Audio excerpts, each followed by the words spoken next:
पर रामायण देखकर रावण मतलब अरविंद त्रिवेदी बहुत भावुक हुए। क्या? तुझे कैसे पता? हेलो ऐप से। देख, ये है हेलो ऐप। जैसे ही आप हेलो ऐप डाउनलोड करते हो, ऊपर सर्च बार में हेलो ट्रेंड्स मिलेगा, जिसमें सभी ट्रेंडिंग न्यूज, वीडियोस, आर्टिकल्स मिलेंगे। उससे आप डे टू डे इन्फॉर्मेशन से अपडेट रख सकते हैं। ये तो बहुत अच्छा ऐप है। मैं अभी डाउनलोड करके खुद को अपडेट करती हूँ। कामकाजी बहू। रवीना के 2 बच्चे थे। वो एक बड़ी कंपनी में काम करती थी।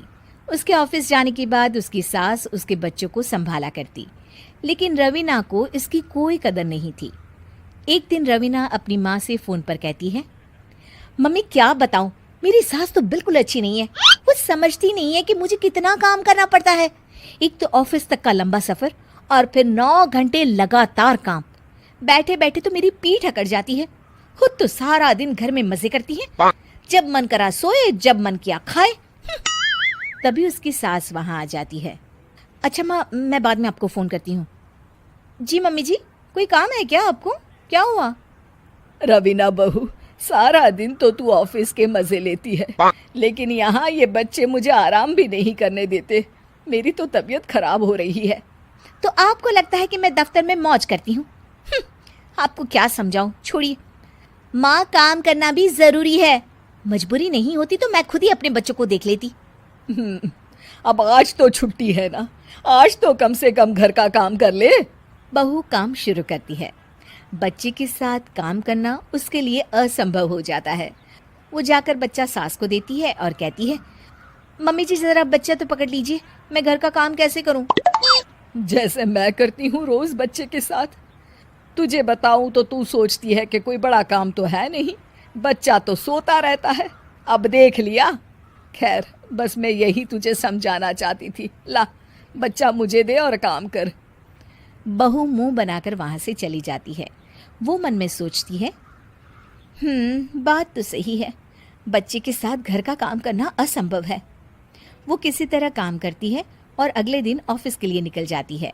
ऑफिस में उसकी सहेली उससे कहती है, यार तू तो बड़ी लकी है, तुझे तेरी सास खाना बना कर देती है, बच्चे भी देखती है और तुझे किसी बात की चिंता भी नहीं होने देती। अरे क्या लकी, बदले में मैं उन्हें पूरी कमाई जो दे देती हूँ और अपने बच्चे से दूर रहती हूँ वो अलग। हर किसी को ना दूसरे की प्लेट में ज्यादा घी दिखता है। जा अपना काम कर। अरे फिर भी ये तो है, यहाँ हमारे बच्चे को मैं क्रैश में छोड़ती हूँ, हर पल डर लगा रहता है कि क्या कर रहा होगा। खैर चल, मुझे क्या। बहू घर आती है तो देखती है कि उसकी सास उसके बच्चे को बड़े ही प्यार से खिला रही होती है। वो माँ को देखकर खुश हो जाता है। बहू मन में सोचती है कि बात तो सही है, सासू माँ सारा दिन काम करती है, मैं ऑफिस से आकर भी काम नहीं करती हूँ। वो सास के पास जाती है और कहती है, माँ जी थक गई आप? और क्या, सारा दिन चक्कर घीनी की तरह पूरे घर में घूमती रहती हूँ और अब उम्र भी नहीं रही। लेकिन चल, तू बता क्या हुआ, कुछ काम है क्या? बहू कुछ नहीं कहती, मुस्कुराकर वहां से चली जाती है। लेकिन अगले दिन सुबह सुबह बहू सास से पहले उठकर उन्हें चाय देती है। अरे आज सूरज कहाँ से उगा है, तू पहले उठ गई। चल अच्छा किया, मरने से पहले तेरे हाथ की चाय तो पी ली। चलो अब चलकर किचन में लगूं। माँ जी, आपको आज से काम करने की जरूरत नहीं है। काम करने की जरूरत नहीं है मतलब? क्या तू करेगी आज से सारा काम? इतने अच्छे तो हमारे नसीब नहीं है भाई। नहीं माँ जी, मैं नहीं करूँगी, ना ही आप करेंगी, बल्कि ये करेगी। तभी वहाँ एक काम वाली बाई आ जाती है। ये कौन है बहू? माँ जी, ये नौकरानी है और आज से सारा काम यही करेगी। मुझे माफ़ कर दीजिए माँ जी, मैं नहीं समझ पाई कि आप थक जाती हैं। आज से आप सिर्फ आराम करिए और मुन्ने के साथ खेलिए। और सास बहू बच्चे के साथ खेलने लग जाते हैं।